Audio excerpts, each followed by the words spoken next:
नमस्कार, पक्ष विपक्ष में आपका स्वागत है। मैं हूं आपके साथ रविंद्र सिंह। आज बात होगी महाराष्ट्र की शिवसेना और जो चली आ रही रार है, यानी आपस में जो खींचतान है उसकी, यानी कि किस तरह की रार है वो जो बरकरार है।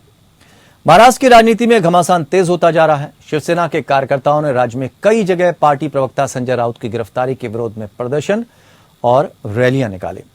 सिंधुदुर्ग में एक रैली में पूर्व मुख्यमंत्री और शिवसेना प्रमुख उद्धव ठाकरे के बेटे आदित्य ठाकरे ने यह कहकर सनसनी फैला दी कि बीजेपी महाराष्ट्र को 5 हिस्सों में बांटने की साजिश कर रही है। वहीं राज्यपाल भगत सिंह कोश्यारी के गुजराती राजस्थानी समुदाय को लेकर दिए बयान से शिवसेना को मराठी मानुष का मुद्दा उठाने का मौका मिल गया। ये जो उठापटक चल रही है, इसके क्या मायने हैं?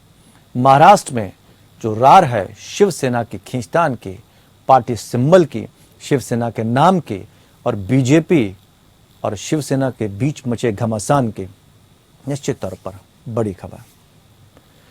और खास मेहमान के साथ हम इस चर्चा की शुरुआत भी करेंगे। शिवसेना अपने वजूद को बचाने की आखिरी लड़ाई लड़ने में जुट गई है। उद्धव ठाकरे के बेटे आदित्य ठाकरे ने सिंधुदुर्ग की रैली में दावा किया कि एकनाथ शिंदे की सरकार गिर जाएगी। आदित्य ठाकरे ने बीजेपी पर महाराष्ट्र को 5 हिस्सों में बांटने की साजिश का भी आरोप लगाया। मुंबई आणि ठाणे हे त्यांनी मुद्दामून नावं घेतली। निवडणूक येत आहे, हिंदूंची जी एकजूट झालेली आहे, तिकडच्या नागरिकांची जी एकजूट झालेली आहे, शिवसेनेच्या मागे जे उभे आहेत खंबीरपणे सगळे नागरिक म्हणून या राज्याचे उभे आहेत। कुठेही भांडण नाही, कुठच्या भाषा प्रांतामध्ये, कुठच्याही धर्मामध्ये भांडण नाही लागलं गेल्या 2.5 वर्षामध्ये। उद्धव साहेब हे प्रत्येकाचे मुख्यमंत्री म्हणून काम करत होते, कार्यरत होते। प्रत्येकाला वाटत होता की हा माझा कुटुंब प्रमुख आहे। कुठेही वाद निर्माण झाला नाही, दंगल झाली नाही, कुठेही काही चुकीचं झालं नाही, पण तेच महाराष्ट्रात चांगलं चाललेलं होतं। म्हणून ही अशी लोक आपले राज्यपाल महोदयांपासून ही जी काही मंडळी आहे ना, जी आपल्या महाराष्ट्राला खाली पाडू इच्छिते, महाराष्ट्राला फोडू इच्छिते, महाराष्ट्राचे 5 तुकडे करू इच्छिते, ही मंडळी आपल्यामध्ये वाद निर्माण सुरू करायला लागली। आदित्य ठाकरे ने यह भी कहा कि देश महंगाई और बेरोजगारी जैसे मुद्दों से जूझ रहा है, लेकिन बीजेपी विपक्षी दलों की चुनी हुई सरकारें गिराने में जुटी हुई है। उन्होंने राज्यपाल भगत सिंह कोश्यारी की भी उनके बयान के लिए आलोचना की। आदित्य ने कहा कि कोश्यारी ने ठाणे और मुंबई का नाम वहां होने वाले चुनाव के मद्देनजर जानबूझकर लिया। राज्यपाल कोश्यारी ने हाल ही में एक कार्यक्रम में कहा था कि अगर राजस्थानी और गुजरातियों को मुंबई और ठाणे से हटा दिया जाए तो यहाँ पैसा नहीं बचेगा। लोगों से कहता हूँ महाराष्ट्र में कि भाई महाराष्ट्र में विशेष करके मुंबई ठाणे यहाँ से गुजरातियों को निकाल दो और राजस्थानियों को निकाल दो तो तुम्हारे यहाँ कोई पैसे बचेगा ही नहीं। ये राजधानी जो है, जो कहलाती है आर्थिक राजधानी कहलाएगी नहीं।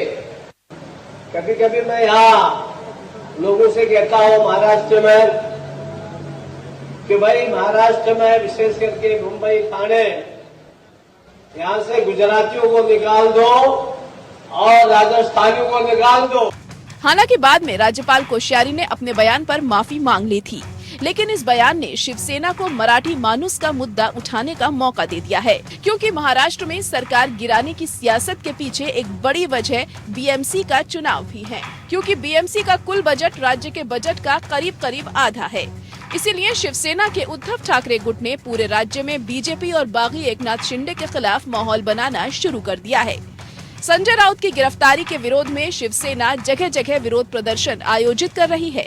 शिवसेना नेता चंद्रकांत खैरे ने तो एकदम आगे बढ़कर ऐलान कर दिया है कि जो बागी नेताओं को गांव में घुसने नहीं देगा, उनके वाहन तोड़ेगा, उसे खुद उद्धव ठाकरे सम्मानित करेंगे।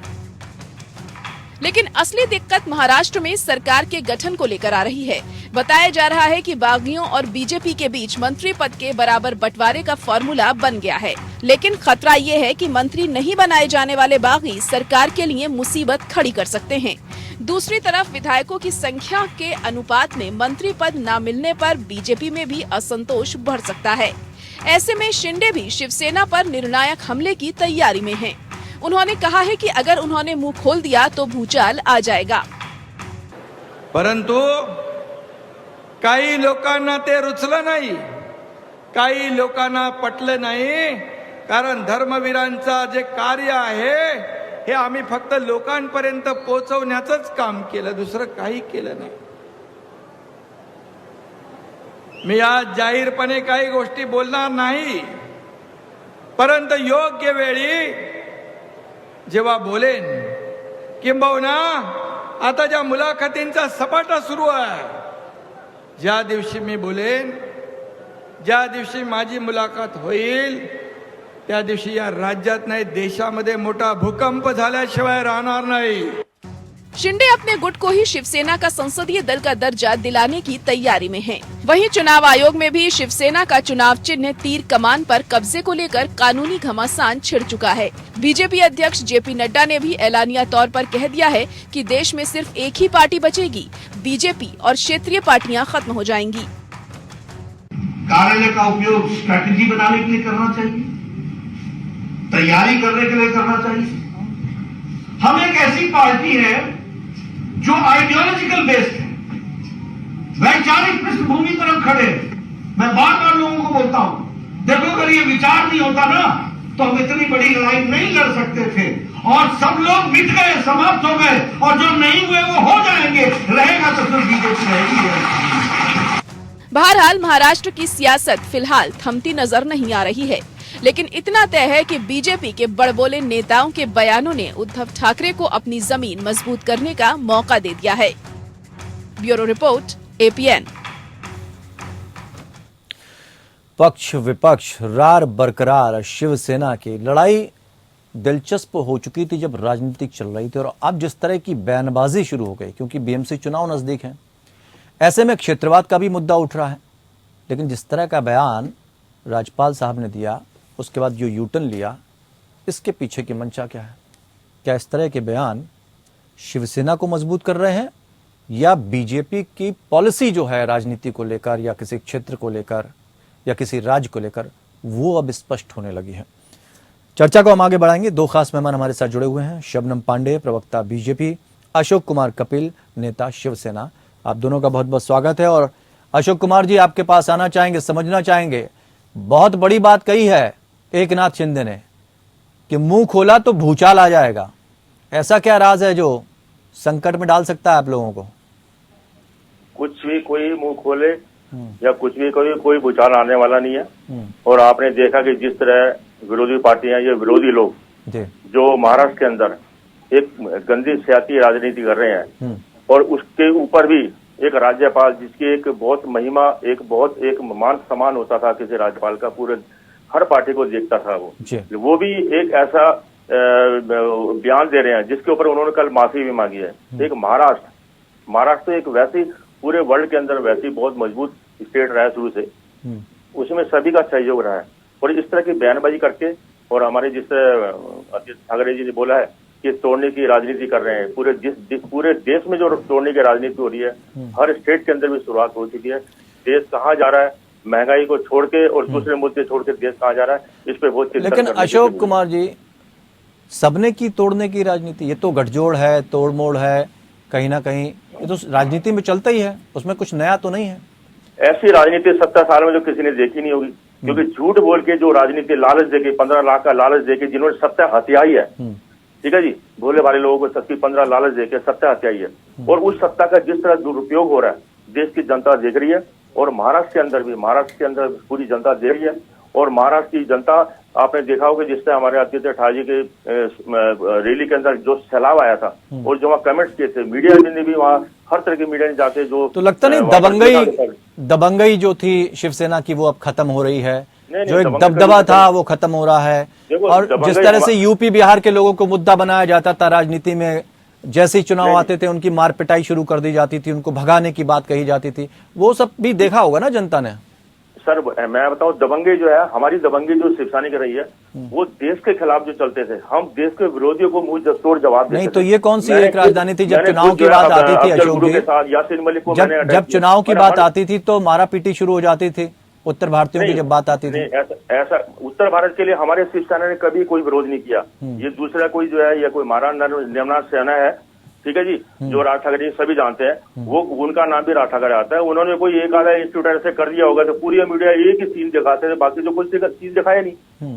तो वो भी गलत राजनीति, सिर्फ देश को तोड़ने के लिए, शिवसेना को कमजोर करने के लिए राजनीति चली है। और ऐसा कुछ नहीं, पूरे महाराष्ट्र के अंदर आप यकीन मानिए 60% तो उत्तर भारत बिहार के लोग हैं जो खुश हैं, और हमारे खुद शिवसेना के अंदर उद्धव जी के हमारे खुद संगठन, राष्ट्रीय संगठन सारे बिहार के लोग, उत्तर भारत के लोग हैं, तो उनका विरोध तो कोई है ही नहीं है। तो ये तो सिर्फ गंदी राजनीति है जो विरोधी पार्टी मदद करती है।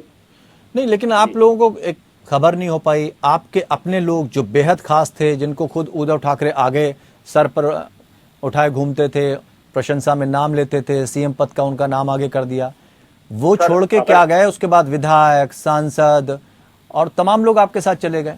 तो कहीं ना कहीं ये भी कहा गया कि एक ईगो की राजनीति है, यानी बहुत ईगो आ गई है उद्धव ठाकरे साहब में, जो मुलाकात तक का टाइम नहीं देते हैं, जो सुनते ही नहीं है, जिनका रिमोट कंट्रोल जो है वो दूसरे हाथों में है। इस तरह की बातें उठने लगी। नहीं सर, ऐसा कुछ नहीं है। जो हमारा शिवसेना भवन बना है, ठीक है, कोई भी वहां पर सभी आते थे, सभी मिलते थे, सभी ये सिर्फ विरोधी जो है एक बहाना है।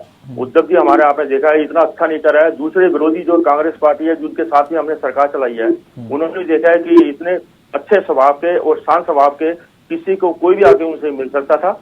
ये ऐसा कुछ नहीं है कि वो मिलते नहीं थे। हम अपने विधायक से या आपके सांसद से क्यों नहीं मिलते? सबके साथ फोटो, सबके साथ रैली में जाते थे, वो शिंदे को लेके हमेशा साथ चलते थे, हर रैली में शिंदे साथ होते थे। तो ये सब कहने वाली बातें, ऐसा कुछ नहीं है। ये विरोधी पार्टी का खेल है, खेल चलाने दो। लेकिन कैसे अब मजबूती दे पाएंगे? क्योंकि आदित्य ठाकरे जिस तरह की बात कह रहे हैं, उससे क्या बीजेपी को खतरा हो सकता है? बीजेपी को अब चिंतन करना होगा कि वो जब तालमेल बैठाएंगे मंत्री बनाने में तो किस तरह से बनाएंगे। आदित्य ठाकरे ने जिस तरह का सिंधुदुर्ग में बयान दिया है, मुझे लग रहा है बीजेपी के माथे पर चिंता की लकीरें ला सकता है कि ज्यादा दिन टिकेगी नहीं आपकी ये सरकार। देखिए, कहीं ना कहीं जिस तरीके से उनकी सरकार गिरी है अंतरकलह की वजह से, और उस अंतरकलह की होने की वजह उद्धव ठाकरे जी और आदित्य ठाकरे रहे। तो इस बात को वो कहीं ना कहीं पचा नहीं पा रहे, और इसी नहीं पचा पाने की वजह से इस तरह के बयान दे रहे हैं। सरकार क्यों नहीं टिकेगी, कैसे नहीं टिकेगी और कैसे उनकी सरकार गिर गई, इन सब बातों पे उन्हें जवाब देना चाहिए, पर ये सब जवाब वो नहीं दे पा रहे हैं। लेकिन एक तस्वीर जो दूसरी देखने को मिल रही है शबनम पांडे जी, जो आज से पहले मुझे लगता कभी देखने को नहीं मिली, कि एक राज्यपाल जिस तरह का बयान दे रहे हैं वो सवाल खड़े कर रहा है, यूटर्न तक उन्हें लेना पड़ गया। उसके बाद जो जेपी नड्डा साहब कह रहे हैं कि सिर्फ बीजेपी की ही सरकार बचेगी, बाकी दलों का, तो ये एक चेतावनी है बाकी दलों के लिए, या ये संकेत है कि किस पॉलिसी के तहत बीजेपी काम कर रही है? उसके बाद अलग अलग तरह के बयान की पांच भागों में बांटने की कोशिश की जा रही है, कमजोर करने के लिए, या आदित्यनाथ ठाकरे करें। तो इन बातों में कितनी सच्चाई है? क्योंकि कुछ दिख रहा है और कुछ कहा जा रहा है।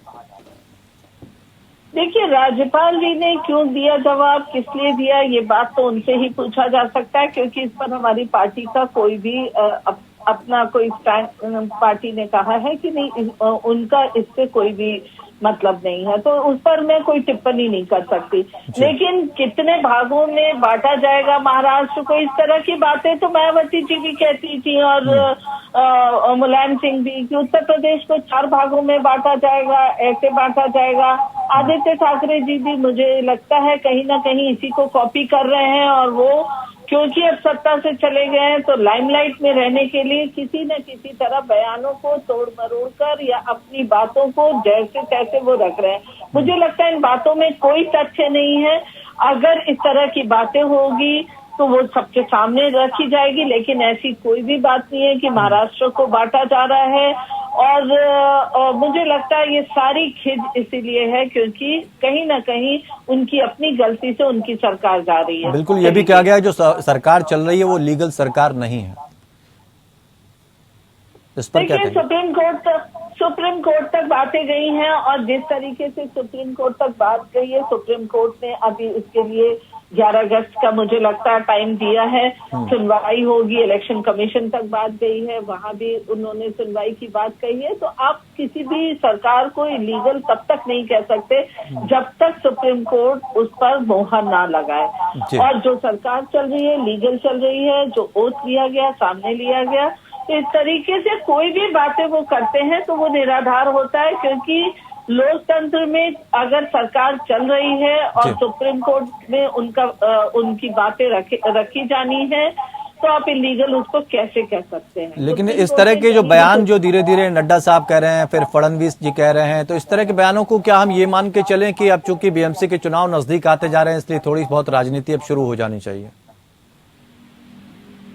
देखिए, बीएमसी की चुनाव है तो बीएमसी के चुनाव को लड़ने के लिए हमारे वरिष्ठ नेता और महाराष्ट्र के कार्यकर्ता और नेता अपना कमर कस चुके हैं और निश्चित तौर पे रणनीति बनेगी। रणनीति के तहत वो चुनाव लड़ा जाएगा और पहले भी जनता ने भारतीय जनता पार्टी पे अपना विश्वास जताया था, आगे भी भारतीय जनता पार्टी, क्योंकि सरकार भले कांग्रेस के साथ एनसीपी के साथ इन्होंने बनाया था, लेकिन अगर देखा जाए तो सबसे बड़े दल हम थे। जनता ने हम पर विश्वास कराया था और हमारे और शिवसेना के गठबंधन पे सरकार बनने का जनादेश था। पर कहीं ना कहीं उद्धव ठाकरे जी, आदित्य ठाकरे जी किसी लालच में आके, या जो भी उनकी स्थिति परिस्थिति रही हो, उन्होंने उस जनता के जनादेश का अनादर किया और अंततः फिर वही हुआ जो जनता ने जनादेश दिया। तो अब जब नगर निगम चुनाव होंगे, लोकल बॉडी के जब इलेक्शन होंगे, तो निश्चित तौर पे हम फिर से जनता के बीच रहेंगे और जनता का जनादेश पाएंगे। बिल्कुल। अशोक जी, आपने सुन लिया, चूंकि हमने शबनम पांडे जी से जितने भी बातें पूछी बेबाकी से उन्होंने जवाब दे दी। मुझे लग रहा है कुछ हद तक आप शायद सहमत हों और कुछ हद तक ना हो, लेकिन एक बयान में जो आपके नेता की तरफ से आया उसको भी हम आपको बताना चाहेंगे। जो बागी नेताओं को गांव में घुसने नहीं देगा और उनके वाहन तोड़ेगा, खुद उद्धव उसका सम्मान करेंगे। चंद्रकांत खेरे। इस बयान से आप सहमत हैं या अलग करती पार्टी अपने आप को इस बयान से? नहीं, ये ऐसा तो कोई बयान दिया नहीं है, इस तरह का कोई बयान नहीं दिया। खेरे साहब जो है, खेरे साहब वैसे ही वेल जो है शुरू से एक इतने हंसमुख और इतने पॉजिटिव और शिवसेना के लिए पूर्ण समर्पित सांसद हैं, ठीक है, पूर्व सांसद हैं, और उन्होंने इस तरह का ऐसा कोई बयान नहीं दिया। ये सब इलीगल झूठ है। और दूसरा, मैं मैडम जी की बात पर जवाब देना चाहता हूँ। इनको शायद पता नहीं है, बीजेपी और शिवसेना ने मिलकर जब पब्लिक ने हम दोनों को जिताया था, तो एक तय हुआ था कि 2.5 साल बीजेपी शासन करेगी और 2.5 साल जो है हमारी शिवसेना शासन करेगी। लेकिन जब 2.5 साल निकल गया बीजेपी का, तो उन्होंने हमारे साथ धोखा किया, ठीक है। तो उन्होंने हमें 2.5 साल के लिए राजी नहीं हुए।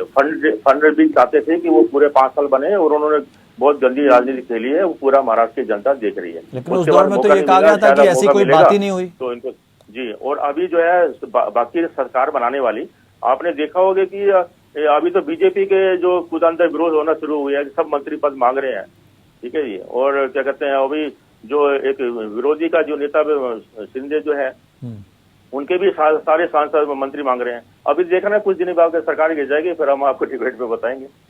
सरकार तो गिरेगी, क्योंकि टिकने वाली नहीं है, ये अस्थिर सरकार है। नहीं तो उसका कोई आधार भी तो होना चाहिए, मतलब किस आधार पे आप कह रहे हैं सरकार गिर जाएगी? सरकार तो ये गिरेगी, क्योंकि ना तो उनके विधायक मानने वाले हैं, ना विधायक उनके मानने वाले हैं। ये तो वो कोई आधार तो दीजिए, ताकि हम शबनम जी के पास पहुंचे तो उनसे कुछ आधारभूत सवाल तो पूछ पाए। कोई आधार तो दीजिए। अगर आप कह देंगे सरकार गिर जाएगी, तो हवा में तीर चलाने से तो सरकार नहीं गिर जाएगी ना सर? सर ये इसलिए गिरेगी क्योंकि बीजेपी के जितने विधायक हैं वो भी सब मंत्री पद मांग रहे हैं। 50 आदमी की टीम बनेगी। अब इसके अंदर भी इनके साथ 50 आदमी हैं, शिंदे विरोधी के साथ, वो भी सब अपना मंत्री पद मांग रहे हैं। अभी इन्होंने किसी को मंत्री पद दिया नहीं है, क्यों नहीं दिया? हाँ, तो ये एक सवाल उठता है ना कि जो नीति आपने अपनाई है वो जरूरी थोड़ी ना कि बाकी लोग, वो तो उनका अपना अंदर का मामला शायद निपट ले वो, लेकिन अगर आपने उनका साथ छोड़ दिया तो कोई जरूरी है कि बाकी विधायक जो है वो साथ छोड़ दें? उनको मनाने की भी हो सकता कोशिश की जाए। जो हम तो कहते हैं बहुत अच्छी बात है, अगर सरकार बनाए तो बहुत अच्छी बात है, लेकिन जिस हिसाब से महाराष्ट्र की जनता जो है इस टाइम वो यही चाहती है कि दोबारा इलेक्शन हो, और दोबारा इलेक्शन जरूर होंगे, और उसमें हमारी जो है दोबारा शिवसेना जो है जोड़ तोड़ तरीके से आएगी। तो क्या आधार लेकर जाएंगे आप लोगों के बीच में? केवल बागी विधायकों का हवाला देंगे या अपने कामों का हवाला देंगे? जनता से क्या कहेंगे कि हम आपके बीच, या फिर क्षेत्रवाद का मुद्दा उठाएंगे?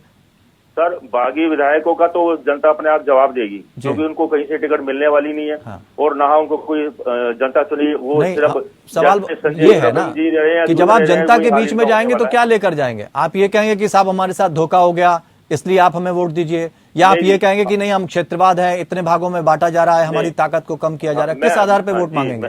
जी मैं बताना चाहूँ कि जिस हिसाब से हमने शासन किया है, उद्धव जी ने जो शासन अच्छा शासन किया है, कोरोना के टाइम में इतना बुरा हाल था पूरे देश का, सभी ने देखा है। और महाराष्ट्र के अंदर सबसे ज्यादा प्रॉब्लम थी। वहां जाके जिस हिसाब से उद्धव जी ने एक अपनी सूझबूझ से सभी के साथ मिलके और जो शासन चलाया, उसके ऊपर हम मांगेंगे। और 30-35 साल से जो हमारे बीएमसी हमारा लगातार इतना अच्छा अगर काम करती रही है कि रात को महिलाओं को भी सुरक्षा मिलती है। महिला भी रात को 12 बजे 1 बजे घूम सकती है, किसी को कोई किसी तरह की हर तरह के वहाँ पर सुरक्षा है, क्या खाने के ऊपर हो या किसी चीज के ऊपर आपको सस्ता खाना या हर चीज की सुरक्षा, हर चीज के लिए वहाँ पर बीएमसी जो है हमारी शुरू से हम जीते आए हैं।